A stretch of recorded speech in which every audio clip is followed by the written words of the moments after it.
Morning, everybody. Today we're going to be doing student handout 1 in the unit proportional relationships, and we're looking at this topic here, ratios and rates. Ratios you guys should have learned about last year in 6th grade, but a quick reminder is that a ratio is a comparison of two numbers. It can be written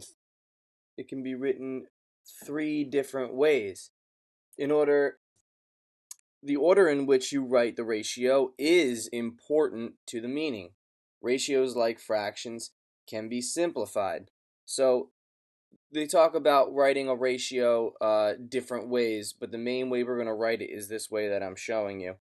The first way, I think that the first thing to remember here is that order is important. So when I look at my first box here, they want to find the ratio of teeth to no teeth in our emojis right here. So if I'm going to count the number of emojis that have teeth, I'm going to scan this right here. I'm going to count 1, 2, 3, 4, 5, 6, 7, 8, 9. So I have teeth going first. All right. And it's important to say that 9 is teeth. Teeth is 9, so 9 comes first because teeth is first in my word expression right here. Now I need to count no teeth. So I'm going to scan again. 1, 2, 3, 4, 5, 6, 7, 8, 9, 10, 11, 12, 13, 14, 15. 15 have no teeth. So my ratio can be written with a colon right here. All right. Or I could write my ratio in another way. So I could have smiles to totals. So I'm going to scan this for smiles. Alrighty, and I have 1, 2, 3, 4. I have 4 smiles. And then the total, I can do the total by using an array method. I have 4 times 6, which would give me 24. Or I could add each one, so I could count each one. 1, 2, 3, 4, 5, 6, 7, 8, 9, 10, 11, 12, 13, 14, 15, 16, 17, 18, 19, 20, 21, 22, 23, 24. Alright, now the reason that I am writing it like this is I'm showing you a ratio as a fraction. Ratios are also fractions, so I can write my ratio as a fraction.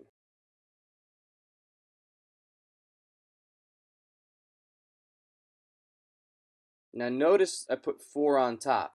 4 goes on top because this is the first one in my expression here, smiles. Let's go 4 smiles to the total amount of emojis there. Alright, so I think that those are the two main ways to write a ratio. The other way that you can write it, if I was going to do teeth to no teeth, I could write that example like this. I could have 9 to 15.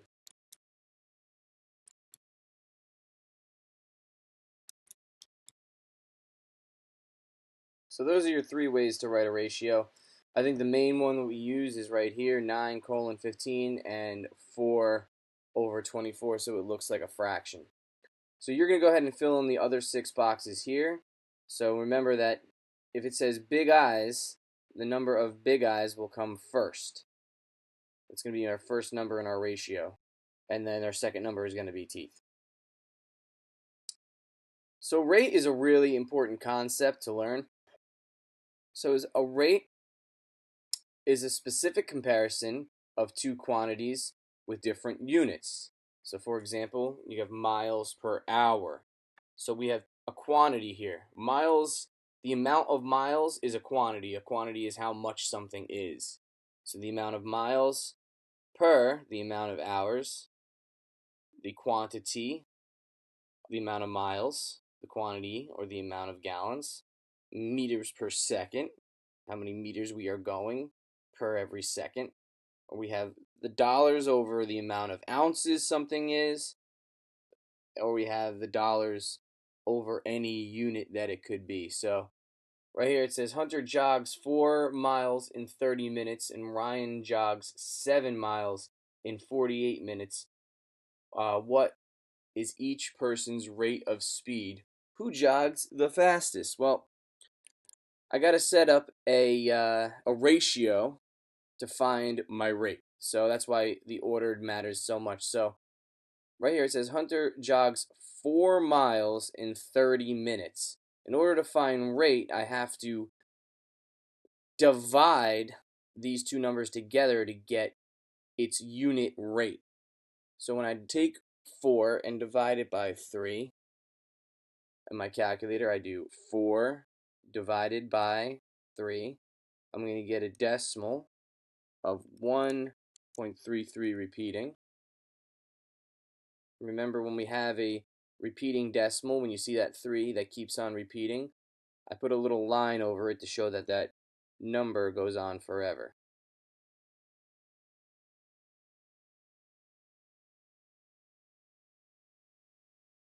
Alright, so for Ryan, I'm going to do the same thing. Ryan jogs 7 miles in 48 minutes. So what I want to find out is his miles per minute. Remember, for Hunter, we found out he jogged 1.33 miles per minute.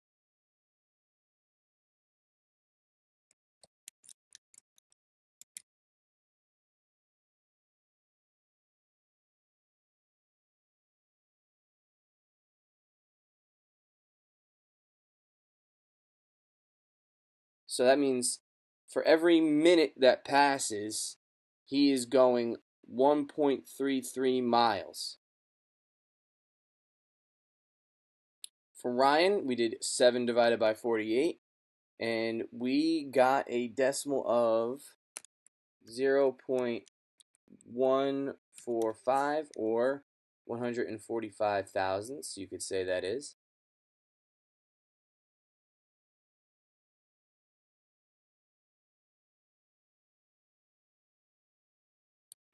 Miles per minute. So that means for every mile that he runs, he's going for every minute that he runs, he's going a distance of 1.145 miles.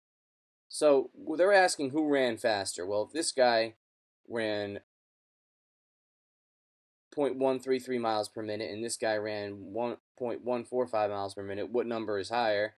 I know that Ryan did run faster. He is going at a faster rate.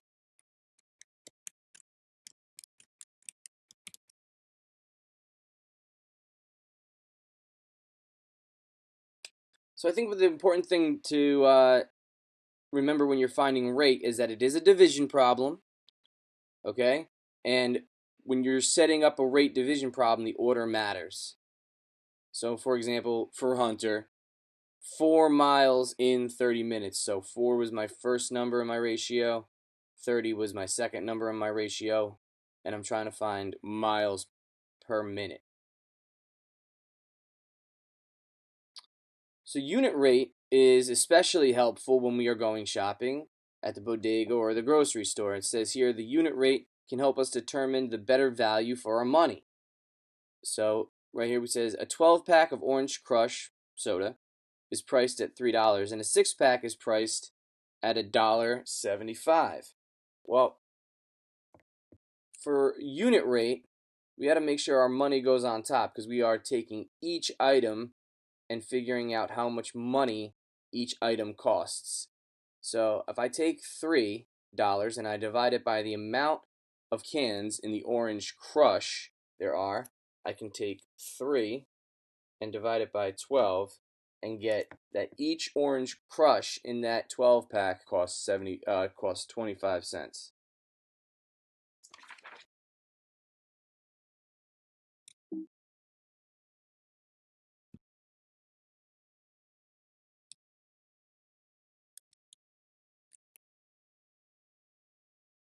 And I'm going to do the same thing for the 6-pack. I'm going to take the $1.75 that it is, and I'm going to divide it by the amount that is in the 6-pack, and I'm going to get 29 cents per can.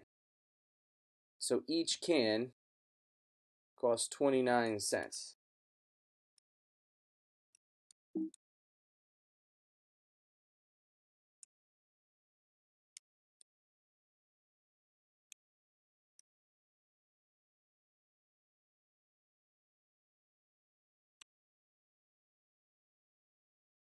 So when you're trying to find unit rate, what you're trying to find out is how much each one costs. So how much is each one cheaper? So uh, say you wanted to sell Orange Crush at school, and you were going to sell it by the can. Well, you're going to make more money if you buy 12 packs of Orange Crushes because it's the cheaper amount per can. So when you sell a can for $1, your profit here is going to be 75 cents. But if you had bought in a 6-pack of Orange Crush and you're going to sell it for $1, your profit here is going to be 71 cents. So I'm going to be making more money with the cheaper product that has a cheaper unit rate. So again, unit rate is how much something costs for one of them. So when two ratios are equal, they can be referred to as proportional.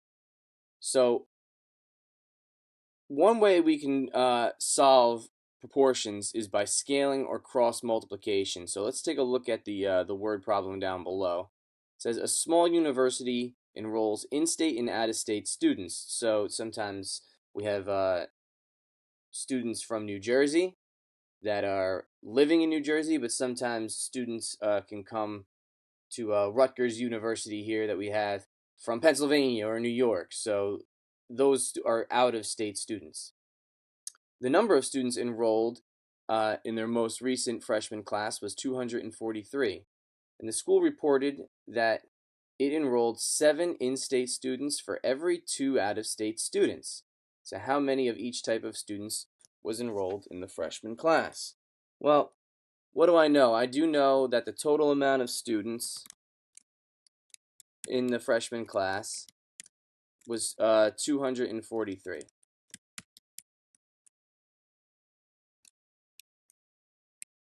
I also know that in-state students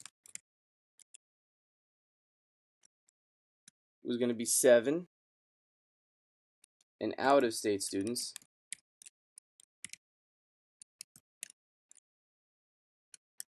was 2. So for every in-state students of 7, they enrolled 2 out-of-state students. What do I need to know? I need to know how many of each type of students was enrolled in the freshman class.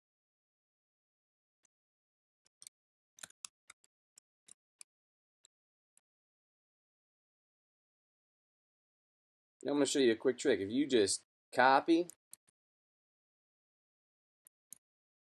and paste it, you're going to be good because this is your problem right here. This is what you're trying to find. It's usually the question they're asking you in the problem. So in order to find this out, I set up a proportion, which you guys have a little bit of experience with. So I'm going to set up a proportion for in-state students. Now remember, what we're trying to find out are how many of each type of students was enrolled in the freshman class. So how many in-state students are enrolled in the freshman class. So when I'm thinking about my proportion, the in-state students are 7 out of 9, because we have 7 plus 2 would be the in-state students in my sample of all my students. And then I want to find out how many were enrolled out of all of those students. So I have an unknown number out of all those students. And setting up a proportion is putting these two ratios next to each other.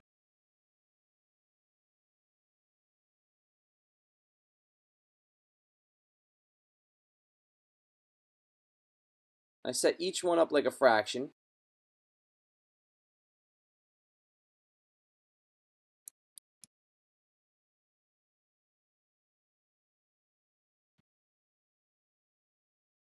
And these ratios should equal each other, because like I said in the top, when two ratios equal, they're referred to as proportional. So we're setting up the proportional amount of in-state students from our sample here to the total population of 243. Sorry. And these are going to be equal to one another. So I'm going to represent that the left side is also equal to the right side. So the way to do this would be to cross multiply and divide. So when I cross multiply, I see 7 is across from 243. So I can multiply 7 times 243 and then divide it by 9. And when I do that in my calculator, I get 189 students are going to be enrolled as in-state students out of the 243. So X on top there is going to equal 189. And X represents the amount of in-state students there are. Now you're going to do the other proportion for out-of-state students.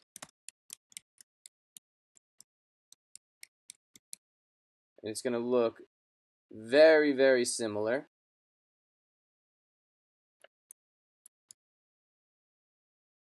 And the only difference here is that we don't have 7 out-of-state students. We have 2 out-of-state students out of the 9 total amount of students in-state and out-of-state.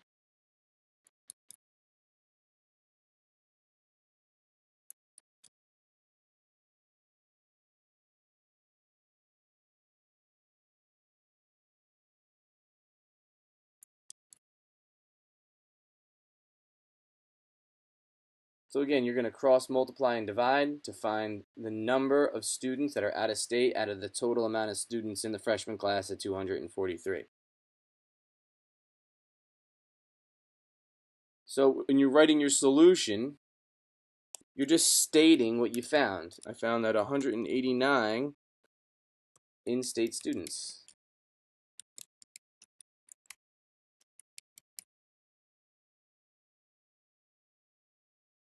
And then what you're going to need what I want you to find is the out-of-state students.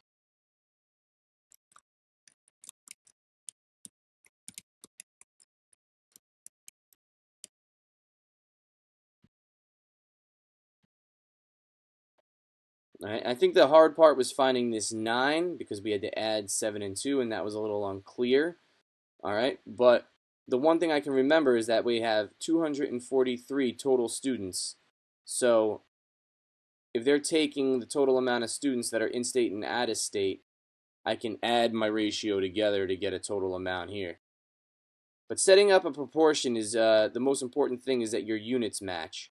So 7 in-state will tell me how many in-state students there are in the freshman class.